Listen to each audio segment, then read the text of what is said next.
In this presentation, we're going to explore three topics: 6.3, 6.5, and 6.6, fuel types and uses, fossil fuels, and nuclear power. This video is going to focus on energy resources that are non-renewable. Non-renewable resources are those that cannot be replenished because those energy types are finite. Although nuclear power is considered non-renewable, the majority of energy production globally relies on the use of fossil fuels. Energy can be classified into one of two broad categories. First is the electricity needed to power our homes, schools, and businesses, for example. And second is the energy use in the form of fuels like gasoline, diesel, and jet fuel, important in transportation. Energy consumption is especially high in the developed world. For example, the per capita usage of energy in the United States is 5 times greater than the world average. Changes in energy demand are generally reflective of how much industrialization is present in a country or region. Also, as demand increases, societies change which types of fuels they use. For example, as more people in developing areas of the world rely on automobiles, the demand for fuels like gasoline increases. While this video will focus primarily on the use of fossil fuels for energy production, people living in rural or developing regions still primarily use fuels for the purpose of cooking and heating. In places like these, commercial energy sources are largely absent, since electricity and transportation via motor vehicles aren't really used. Instead, subsistence energy sources are utilized and are gathered by individuals for their own immediate needs. Commonly used fuels include wood, charcoal, and peat. Although wood probably doesn't require an explanation, all three are examples of carbon-based fuel sources. Charcoal is a black carbon residue that is produced by heating wood so that its water content and other volatile compounds are reduced. Peat is a partially decayed vegetation and can be found in peatlands and bogs primarily in the far northern hemisphere. Regardless of the carbon-based fuel type, they are used by combusting them to produce light and heat necessary for cooking and staying warm. The byproducts of combustion include water vapor and the climate change contributing greenhouse gas, carbon dioxide. Fossil fuels provide most of the energy used in the developed and developing nations and include coal, oil, and natural gas. As we know from a previous presentation, these resources are not distributed evenly around the globe. In order to utilize fossil fuels, their presence must first be discovered. This often involves the employment of geologists who are tasked with identifying certain kinds of geologic features and rock formations that are more likely to be associated with fossil fuels. Exploration techniques may include drilling into the earth to extract samples of rock deep beneath the surface, or using mechanical sound waves projected into the earth. As the waves are reflected, the speed with which the sound waves are detected gives clues as to the type and density of material beneath the surface. Methods like these are useful for producing exploration maps to identify where mining and extraction operations should be conducted. This model generically illustrates the process of energy use from extraction to processing to electricity generation and ultimately transmission to the end user. At each stage of the process, due to inefficiencies, energy is lost. These losses reduce the energy efficiency since much of the energy content in the fuel ends up as waste heat or other undesired outputs. Electricity is a convenient and easily storable and transmissible form of energy. Electricity is a secondary source of energy since we obtain it from the conversion of a primary source like coal, oil, or natural gas. Regardless of which fossil fuel is being used, the process of generating electricity from it essentially is the same and begins with combustion. The subsequent energy transformations results in the production of electrical energy. The fossil fuel, in the case of this model, coal, is a form of chemical energy. As it is combusted, it produces thermal energy, and that heat is transferred to water. The liquid water increases in temperature and is converted to steam in a pressurized system. Steam pressure rotates a turbine, which is essentially a fan, resulting in kinetic energy. The turbine is joined to a generator, which also turns, generating electrical energy. Coal is a combustible black or brownish-black sedimentary rock, and its story begins at least 300 million years ago. Although coal is known to form from most geologic periods, 90% of all coal was deposited during the Carboniferous and Permian periods due to a number of favorable conditions.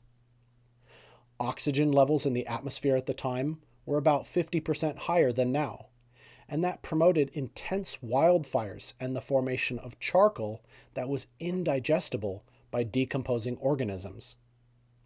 High carbon dioxide levels in the atmosphere promoted plant growth and extensive forests. Additionally, the plants evolved the ability to produce a complex carbon-based molecule called lignin found in the cell walls of plants. Since decomposers of the time hadn't yet evolved the ability to decompose lignin, the woody parts of ancient plants did not fully decay, and instead became buried under layers of sediment. The conversion of dead plant matter into coal is called coalification. Over millions of years, the heat and pressure resulting from the deep burial of the material resulted in the loss of water, methane, and carbon dioxide, and increased the proportion and density of carbon in the material. The type of coal produced depended upon the pressure and temperature reached, along with the duration through which it was compressed. Peat is the partially decayed parent material for all of the forms of coal. Each of the subsequently formed types of coal contains a decreasing moisture content and an increasing carbon and energy content. From lowest to highest energy content, the types of coal are lignite, bituminous, and anthracite. Often, an intermediate form of coal, called subbituminous, is included between the lignite and bituminous forms. There are a number of advantages to the use of coal. As the solid form of fossil fuels, it is much more energy dense than oil or natural gas. It also requires the simplest of technologies and methods to locate, extract, and transport it. Unlike oil and natural gas, accidental spills generally do not result in extensive environmental contamination, and it's very easy to clean up if it occurs. However, there are disadvantages to the combustion of coal. Coal contains a number of impurities, including sulfur, mercury, and lead, that are released into the atmosphere when it is burned. We will explore much more about air pollution in a later unit. And of course, as is true of any combustion, the greenhouse gas carbon dioxide is released into the atmosphere and contributes to global climate change. Although coal can be found practically anywhere in the world, there are regions that possess enough coal to make it economically feasible to extract it. The most significant reserves are found in the United States, Russia, and China. Petroleum shares a similar history and process of formation with coal. Aquatic organisms like algae and phytoplankton that lived during the Triassic, Jurassic, and Cretaceous periods serve as the basis for the formation of oil and natural gas. Vast amounts of the remains of these organisms settled to the bottom of shallow seas and lakes, where they were covered by stagnant water that had very little oxygen content. In the absence of plentiful oxygen, and as further layers settled to the bottom of these shallow bodies of water, intense heat and pressure built up in lower layers.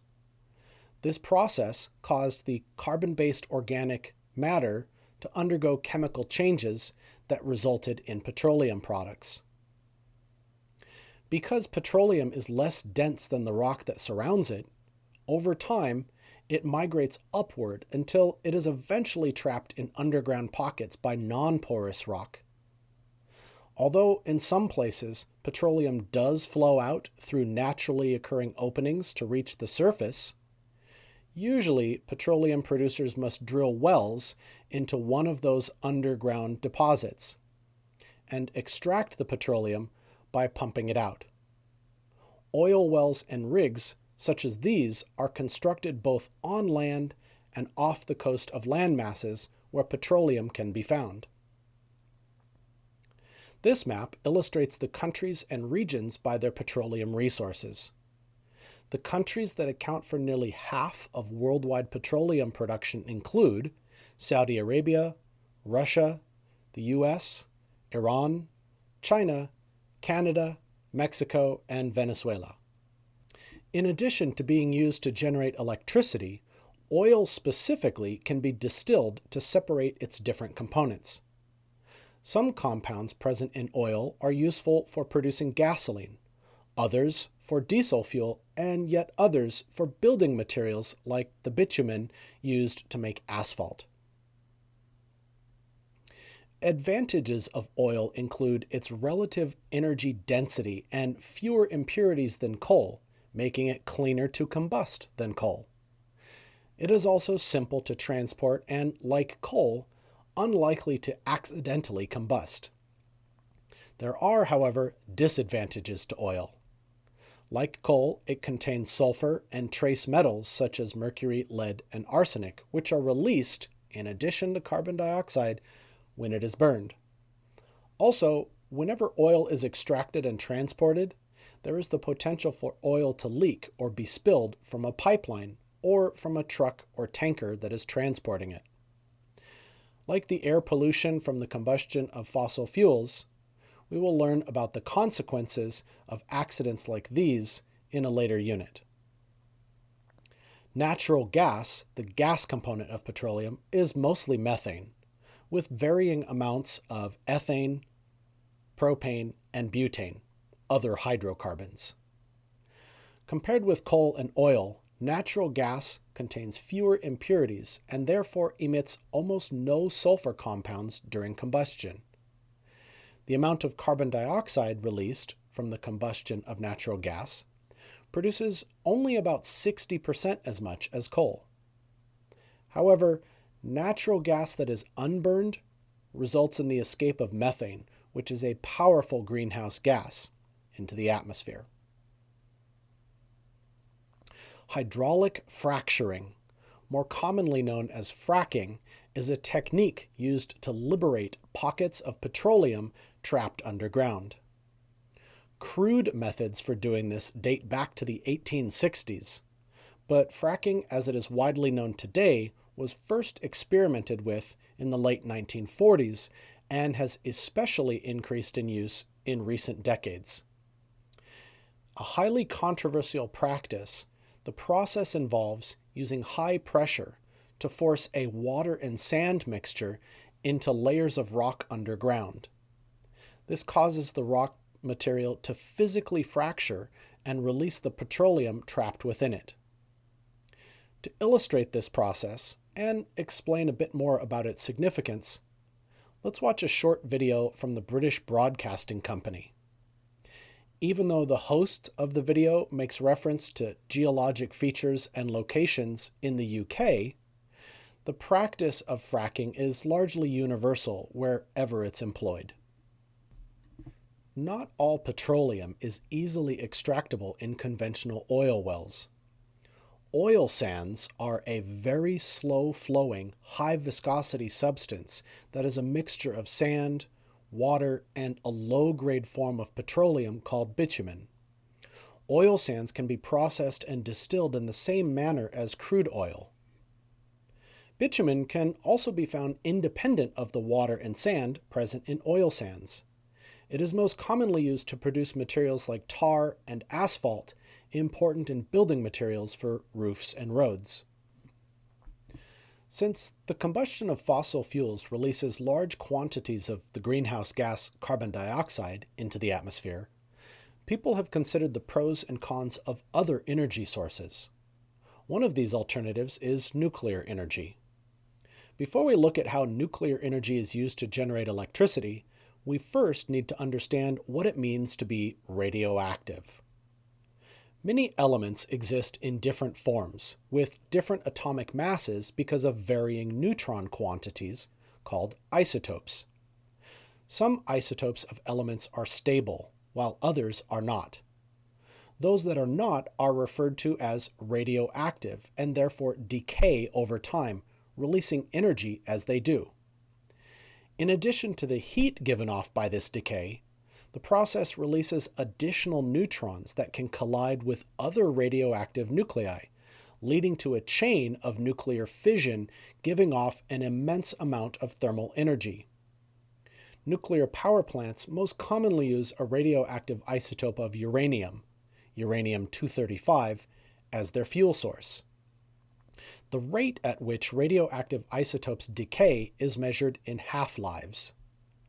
A half-life is the time required for half of the radioactive parent material to decay into daughter material. Half-lives can range in time from the tiniest of fractions of a second, for some elements isotopes, to billions and trillions of years for other elements isotopes. The half-life of uranium-235 is nearly 704 million years. A nuclear power plant used to produce electricity does so by indirectly harnessing the heat resulting from the fission of radioactive nuclei. Although there are variations in the construction and operation of individual nuclear power plants, they all function using the same basic principles. A containment structure encloses the radioactive nuclear fuel in fuel rods, which contain the uranium in the form of small pellets. Within the containment structure, heat radiating from the fuel rods due to nuclear fission is used to heat up water in a closed loop. This hot water from the core passes to another loop of water, heating it to produce steam. The flow of steam turns a turbine, which is connected to a generator that, as it spins also, generates electricity. In this aspect, a nuclear power plant functions in exactly the same way as one that uses fossil fuels. Nuclear power plants are essentially a fancier way of turning water into steam. In order to regulate the fission reaction at an appropriate speed and to prevent an uncontrolled nuclear chain reaction, nuclear reactors contain control rods. Control rods are constructed of neutron-absorbing materials and are inserted between the nuclear fuel rods. Since control rods are movable, inserting them deeper into the reactor's core results in the absorption of more neutrons, thereby slowing the nuclear reaction. On the other hand, drawing the control rods out allows for more collisions between neutrons and atomic nuclei, speeding up a nuclear reaction. This essentially means that nuclear reactors have only a brake pedal. Depressing the brake pedal all the way completely stops the nuclear reaction. But releasing it entirely means the reaction will proceed in an uncontrolled way, quickly becoming too hot and resulting in an event called a meltdown. Nuclear fuels are considered to be non-renewable because the physical processes that created the radioactive isotopes took place billions of years ago. Nuclear power plants don't produce any air pollution during their normal operation. This helps to explain the popularity of its use in some countries. It is widely used in Japan, South Korea, and in a number of European countries, including France, which generates almost 3/4 of its electricity with nuclear power. About 20% of electricity in the United States is generated from nuclear power plants, but the popularity of its use has fluctuated over the years. In addition to the pollutants related to mining, processing, and transporting of nuclear fuel, there are other consequences of the use of nuclear energy. Nuclear power plants require vast quantities of cool water to help regulate the temperature of the plant's core. For this reason, they are constructed near large bodies of water. Cool water is pumped into the plant, but is returned to the body of water much warmer. This thermal pollution can disrupt aquatic ecosystems when the temperature exceeds what organisms are capable of tolerating. Long after nuclear fuel is productive enough to create the heat useful in a power plant, it remains highly radioactive. Although no longer useful in generating electricity, the nuclear fuel is still radioactive enough to be extremely dangerous to living organisms. Therefore, the spent fuel rods must be securely stored. Nuclear power plants are required to store the spent fuel rods at the plant itself. They can be kept in pools of water like these that are at least 6 meters deep, and the water acts as a shield from the radiation given off by the rods. Some nuclear plants have run out of pool storage and have resorted to storing them in containers that are lined with lead. However, the storage of materials in this fashion is not sustainable and will eventually need to be moved to a permanent radioactive waste disposal facility. Arguably, the biggest concern that people have with nuclear power is the potential for accidents. When operating normally, nuclear power plants are extremely clean and extremely safe. But when things go wrong, they can do so in a catastrophic way. On the 26th of April in 1986, one of the 4 reactors at the Chernobyl nuclear power plant exploded. The explosion was the result of both design flaws and improperly executed safety tests. To this day, it is considered to be the worst nuclear disaster in history, and it required the evacuation of 68,000 people from a 30-kilometer radius around the nuclear plant. 100 deaths are directly attributed to the accident, but estimates of increased mortality over Europe due to the disaster range from 9,000 to 16,000. The 2019 historical drama on HBO entitled Chernobyl depicts the events leading up to the disaster as well as its consequences. Thank you for watching this somewhat lengthy video. Until next time, take care.